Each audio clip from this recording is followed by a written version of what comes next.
Well, welcome back. This is the continuous live stream election coverage. We do have some results to show you. I'm Joe Hyde with San Angelo Live, and I am with Yantis Green, our editor-in-chief.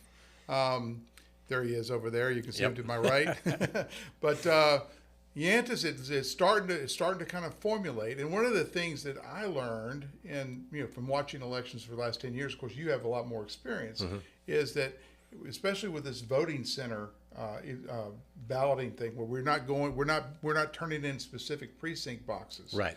These early returns kind of telegraph what's going to happen for the rest of the night. That's with the voting centers. You're right. Early voting, the numbers or the percentages tend to be pretty constant. There's not like a hidden precinct ballot box somewhere where one candidate or the other is really strong that's going to sort of show up. Prior to 2020 and prior to 2000, even between 2000 and 2020, there was individual voting precincts. Right. And what you would have is, for example, in Precinct 4 of Tom Green County, you would have a Christoval box that's way out there that wouldn't get delivered to the elections office because it takes time to drive that far. And that would be the last box to come in, and that box may be different from the ASU box that's in the same precinct. So you might have one candidate leading all night, and then you get a big box from somewhere else, and the results would flip. But we don't have that anymore But because we don't it's have more that of a now. convenience sample across our 26 or so voting centers. Every voter can vote in every location, and that tends to, or at least it's showing, the results are showing, to stay pretty true to the way early voting results play out. We hope people are coming online. I don't know how many people are watching. We don't have that indicator right here. But while you're coming online, let's James, can we go ahead and bring up some of the results on full screen? Again, this is the primary election. The winners of these elections, barring a runoff, will be each party's nominee in the November 5th general election, which, of course, is the big presidential election. So looks like what we're looking at right now is Tom Green County Commissioner Precinct 1. That's up in the northeast corner, northeast quadrant of Tom Green County. And Ralph Holscher is the incumbent. He's been there for 4 terms plus. I served with Ralph. He's had several opponents in the past. Always come out victorious. This one's close. This one is closer than I've seen. This is early voting and absentee. The results there: 372 for Michelle Sneers DeRusso and 364 for Ralph Holscher. There's a lot of sh in there, in those names. That's definitely a German corner of Tom Green County. That is out there in the farming country, in the very best wall area. And that was settled by the German families, German immigrants. So one of the observations about Commissioner Ralph Holscher that you made over the years is that he made a name for himself. People knew who he was because he served the turkey and dressing at the St. Ambrose Catholic Church. The St. Ambrose Festival has been held every year for 80 plus years. They're in Wall, Texas, and they have a turkey and dressing dinner. And you can go in and dine in, or you can take a plate to go. Now, if you have gone to the St. Ambrose Festival on the third Sunday of October, anytime in the last 30 years, and picked up a to-go plate, Ralph Holscher has handed you that plate.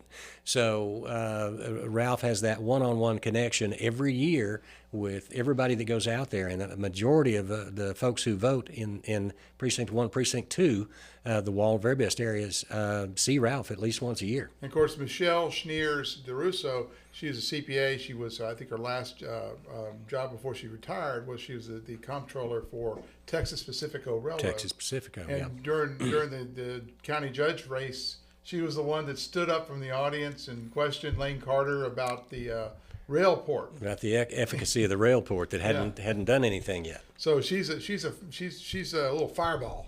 And she's a very intelligent woman, and she's worked very hard in this election, and the results are showing it so far. Right. So she's competing. Of course, Ralph told me he had to retire from delivering the plates, so that might be hurting his numbers a little bit. But anyway, let's go to the next election or next thing. After that, we have this is Constable Precinct 4.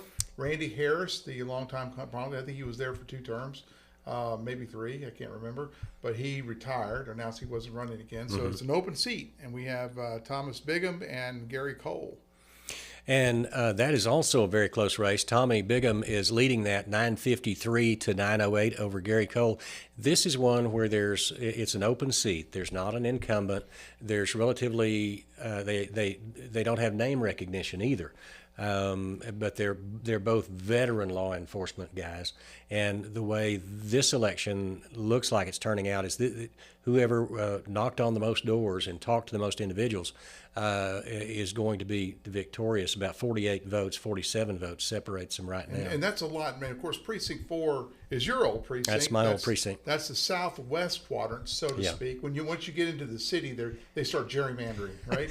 Well, absolutely, and all parties do that, but right. Gerrymandering the lines. But basically, Tom Green County and every county in Texas is split into 1/4 of the population. Is in each precinct. So there's about 27,500 people in Precinct 4 there, and Precinct 4 includes Angelo State University, part of Southland, College Hills. It does not include Lake Nasworthy or Bentwood. Because that's in Precinct 2 and 2 kind of that's Precinct 2. Yeah, it comes in there. Or those areas. They had to carve out some of that population to keep Precinct 2 population equal to 4 and 1 and 3. Right. So so when you look at the precinct map, when all the lines meet, they don't really meet. They just kind of turn. It's like a ball of yarn. Well, they all meet at the courthouse, and that's how it's split up. But not only is it the number of voters, but the demographics have to be even as well. Right. And so sometimes it's just a challenge to make those lines fit, and those lines go right down the middle of streets sometimes, and one side votes in one precinct and the other votes in the other precinct. But this race is going to be it's going to be close, and because people like both of them. They're both stand-up guys. They're both great law enforcement guys, and they're quality people, and you get that when you talk to them. So it is who reached the most people. So right now, if we go back and look at that, James, it's the Constable race, Precinct 4, southwest quadrant of Gary Cole, slightly trails Thomas Bigham. Yeah. So. And like I say, those numbers could flop. With that being that close, it's still anybody's game. There's not. You probably have another double the amount of votes that are about to come. Yeah, I'd expect 2,500, 2,800 votes in Precinct 4. And by the way, we're not using the other fields in there because we have so many races to go through. Let's go to the next one. We got to go faster. This is the Tom Green County chairman. Bruce Burkett is the current chairman of the Tom Green County Republican Party. Ruth Staten is the challenger. Those numbers bear out the incumbency advantage, which really amounts to about 5%, and he's going to have some name recognition as well because he's the party chair right now. So it looks like Bruce, the incumbent, One of the interesting leading. things about this race is Ken Paxton actually endorsed in this race. He did. Highly unusual. I mean, in a county party race, Ken Paxton, he must have had an extra endorsement dart to send, but it didn't help much. It doesn't look like. Well, and those endorsements in down ballot races like that are sort of invisible. They don't hold a public office and vote on a public board. That's backroom politicking is what that is. So Paxton did endorse Stanton. Yes, he did. He endorsed Ruth Staten. Yeah. All right, let's go to the next one. We got to go through these faster, I guess. This is county treasurer, or county tax assessor, and you have Juan Acevedo versus Becky Robles. Becky has been there for a long time. She was appointed, and then she's won election at least 3 times, I believe. Juan Acevedo has never held public office, and that shows. Becky. But we're looking at 6,000 to 883. To 883. Part of that Can we call this race? We can call this one. Becky's going to win this one. Okay. And the interesting part about that is every time you renew your car tags, you write her a check. That's right. The That's state right. law says you have to So write an name individual recognition goes a long way. check. Yeah. So that's name recognition there, and the fact that her office does a great job. Next one. This is Liz. We're up in Abilene now. Liz Case versus Stan Lambert. This is for the House district up there. I believe it's 71. The Liz Case is the Abbott endorsed Stormy Bradley of Abilene, Right. so to speak. Right. And she actually lives in the Metroplex. Well, they allege she lives in the Metroplex, but she actually, the Reporter News up there went out and found out that she declared her homestead on her for property taxes in DFW, but she claims she lives in Tuscola. Okay. So, however you want to do that, but it looks like that's a tight race. And go back to the numbers again. We wanted to look at this because these races that are around here, these rural House Republicans, tells the story of this Texas House race that includes Drew Darby. It does, and this is where we get back to, as I mentioned before, social media is playing a big role in these House races, because what you've got is voters who are paying attention to the flyers they get in the mail and the text they get and the ads they see on social media, and they're seeing these endorsed by Governor Abbott and endorsed by Lieutenant Governor Patrick, endorsed by Attorney Sid General Miller. Paxton And Sid Miller. the Ag Commissioner. Well, I call So- those the four horsemen of the revenge primary. And that's what this is. This is, make no mistake, this is about school vouchers, not passing the House. That and impeaching the Attorney General. And Ken Paxton being impeached. So, but this is primarily about vouchers. That's what this is. Yeah. The governor is running this. yeah. And Stan Lambert is a pro-voucher guy there in Abilene, and he was against vouchers. He's an Stan Lambert. anti-voucher guy like And Darby. Liz Case is a Tea Party patriot who said that, Governor Abbott, if you elect me, I'll do anything you want me to do. So he's trying to stack the House with people who vote his way. Yeah. Going to the next one. This one is Hatch Smith versus Wes Verdell. I believe this is in Junction. So this is where Murr, the House rep down there, he stepped down. He was the head of the House impeachment inquiry into Paxton. If you notice, Paxton has endorsed one of the candidates. It's an open seat. He's endorsed one of the candidates, and it looks like the Paxton endorsement might have done some well. And, we were talking about the 11 people that ran against August Pfluger back when he first ran. Wes Verdell was one of those guys. Oh, that's right. He was. Wes Verdell, he's from Llano. He was one of those guys, one of the also-rans against August Pfluger. So he has, looks like he could be elected to the State House. And that's Fredericksburg Junction. That's where that district goes. So I'm sure they have tens of thousands of votes still to count. Let's go to the next one. This one was a three-way kind of deal, and you have one Abbott endorsed that she's the she's the incumbent, and she's got two challengers, and this Kyle Biederman has been kind of in the news. He went through a nasty divorce, and a lot of the stuff in the divorce filings kind of dripped into the campaign. But also, I wanted to show this one because, of course, this is up in Blanco and Fredericksburg. Okay, so this is right next to the junction one we were talking about. Yeah, that's a hill country district, and again, an Abbott endorsement. This is about vouchers. And we'll see how that plays out when all the educators get their votes counted. Yeah, it looks like the challengers are taking away or splitting the vote, the anti-incumbent vote there right now. So, Anyway, next one. We don't have any more returns in some of these. We're still waiting on. Here's the one that really gets me. Travis Clardy is probably as conservative as, I don't know, Bill Buckley. I mean, this guy is a staunch conservative representative. He's been there for a while. This is Nacogdoches, and look at the numbers. He voted against vouchers. He did. And again, Abbott is endorsing the opponent, and Travis Clardy is like Charlie Guerin and Drew Darby. They're peas in a pod. They're conservative Republicans, and they voted for the largest tax cut in Texas history. They All that border security the border money. security stuff they voted for, and yet he's probably going to lose this race to the Abbott endorsed candidate there, Joanne Schaffner. And the interesting thing about this is the biggest metro area in there is Nacogdoches. Mm-hmm. So, I mean, when you look at those votes there, that's probably, you're getting pretty close to full, the full count probably. So, yeah, I don't think Clardy's going to recover. Yeah, and that you're going to lose a lot of institutional memory and experience there with Travis Clardy, because he's been one of the movers and shakers in the House for a long time. All right, let's go to the next race. Keep going. Here we go. This is the Stormy Bradley versus Drew Darby, and this is just Tom Green County only. So you see, Drew is pulling a lot of votes in Tom Green County. And that's early voting only in Tom Green County. You're right. You're seeing 63% to 36%.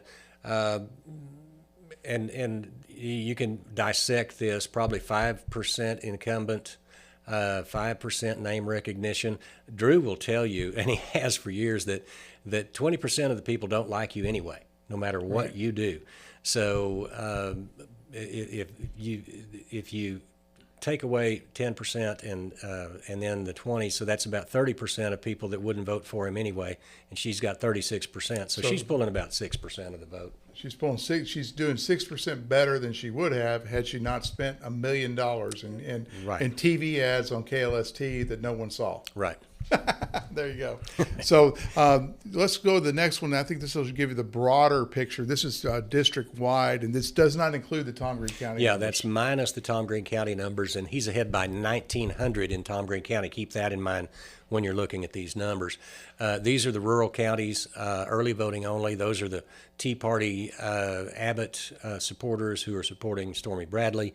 And also that, in the rural areas, a lot of them don't have newspapers or access, they're not as engaged with the news that's going on. One of the things I noticed from this Derek Ryan thing we talked about the last live stream we did, Coleman County, which is part of HD 72, had almost double the turnout as Tom Green County. Yeah, percentage-wise, and that shows you what motivated voters can do.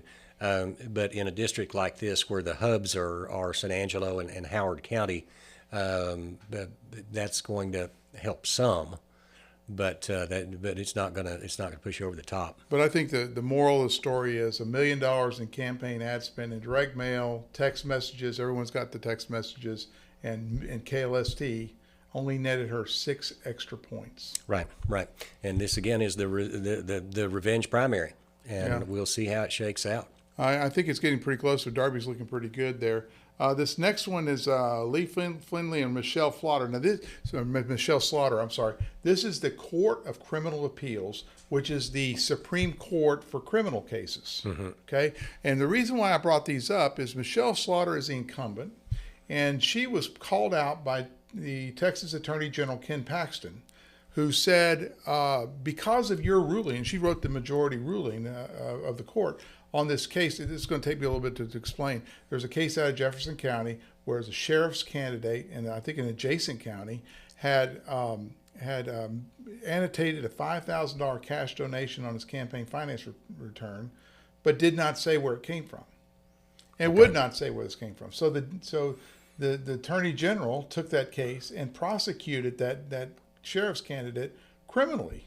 Okay. And so the judges took it up through the circuits, and it went all the way up to the Court of Criminal Appeals. And there are 3 judges that voted for this. They said, there is a strict separation between the powers of the state. The Texas Constitution is clear. There is a judiciary, there's a legislative, there's an executive. Right. The Texas Attorney General is part of the executive, not the judicial. So therefore, the Texas Attorney General does not have standing to prosecute a criminal case. In an election case. In an election case. Mm-hmm. He really has no standing to do anything criminal unless a DA invites him. Okay. Apparently, I guess a DA didn't invite him there in Jefferson County. So now Paxton has taken to the airwaves and said, this right here is preventing me as Attorney General from prosecuting voter fraud cases. Right. And he claims he has 900 cases he had to drop because of this ruling by the county or by the Criminal Court of Appeals. It wasn't really 90 cases; it was 90 instances. You know how one person can have 50. Yeah. You know, if you have 52 bad votes, that's 52 charges. So you had 900 charges dropped against a variety of people. I think it's probably about 15 or 20 defendants. But anyway, so Michelle Slaughter is the incumbent who voted to take away Paxton's ability. We just dropped out. Can we still hear? There we go. There we go. Slaughter took away Paxton's ability to prosecute criminally voter fraud cases. So he's gone after these 3 Court of Appeals judges, and it looks like he was successful in making that argument on that. Time will tell, but that is what it looks like right now. Yeah, that's very early returns right now. Let's go to the next one. I think that's another one of those things. Gina Parker is the challenger, and Harvey is the incumbent. So once again, you get 62 to 38. So Paxton had a good argument there, and people listened to it. Let's go to the next one. This is the third and final judge that's up against all this, and I can't remember which. I think David Schneck is the challenger, and he's winning. So this is a good one for Paxton. And those appellate courts wield so much power in Texas because of the way the Constitution's written, and he's going to make a difference in the outcome of cases with this. Well, some of the anti-Paxton crowd says that it's good that he's going to stack the Criminal Court of Appeals with his allies because his case might end up being there. There's so many cases. There's 2. I guess, or at least there's one, certainly that old one that's been going on since 2015 in Collin County, that they can't afford the prosecutors to run the case. But we have that one that's about to fire up again, and then supposedly there's an FBI investigation, but we don't know where that's going to go. And then we have the civil suit, but that won't go to the Criminal Court of Appeals. That would probably go to the Supreme Court. Yeah, that's a different court. So we have a Paxton who's crazy. All right, so I pulled this one out. This is down south. This is Del Rio Eagle Pass. This is CD 23. Tony Gonzalez is the incumbent. He's been in this interview. He's been in the studio many times, at least twice. But it looks like he might have a runoff, but it's getting close. But Tony Gonzalez right there is the incumbent. I was thinking his strongest opponent was going to be Julie Clark. She had the most money. Okay. And then anyway. Yeah, just looking at the raw numbers, with that many candidates and with Tony having 49% and Brandon Herrera at 20 and Lopez Julie Clark at 14. I don't see how you avoid a runoff there. That's going to be really tough for Tony to do. Well, Brandon Herrera is that YouTube influencer or YouTube star who insulted veterans. He said he was going to act like he was a suiciding veteran. That was his impersonation of a veteran. But I don't think enough people saw about it because he's getting a lot of the vote. But he also had the most money. He raised his money not in Congressional District 23, but in North Carolina and places where people watch his YouTube channel. Oh, okay. A bunch of small donations. Yeah. All right, Senate. The Senate. Yeah, Ted Cruz is going to win this. He is the junior senator from Texas, and he doesn't have a serious challenger. Yeah. In the primary. Do we have any more? Oh yeah, we have the presidential one. How did Donald J. do? Trump they've already called Texas for Trump, and that was a foregone conclusion. Nikki Haley right there at 19%. She was the only one still in the race. I don't know that she'll be in the race tomorrow, but this sets up Donald Trump and Joe Biden again in November, and a lot of people did not want to see that, but it looks like that's what it's going to be. But poor old Ron DeSantis still pulls 2%. He's dropped out. So, but we got to get going. I think we're getting waved at. Yep. So I'm Joe Hyde with San Angelo Live. I've been here with Yantis Green, editor-in-chief of San Angelo Live, talking about the election results. It looks like Darby's looking pretty good. We're not ready to call it. Yep. We have a real hot race between DeRusso and Holscher for Precinct 1 Commissioner, and also the 2 constables. In Precinct 4, that one is way too close to call. So we'll probably be back in a little bit. But anyway, until then, I'm Joe Hyde with San Angelo Live. Thanks for watching.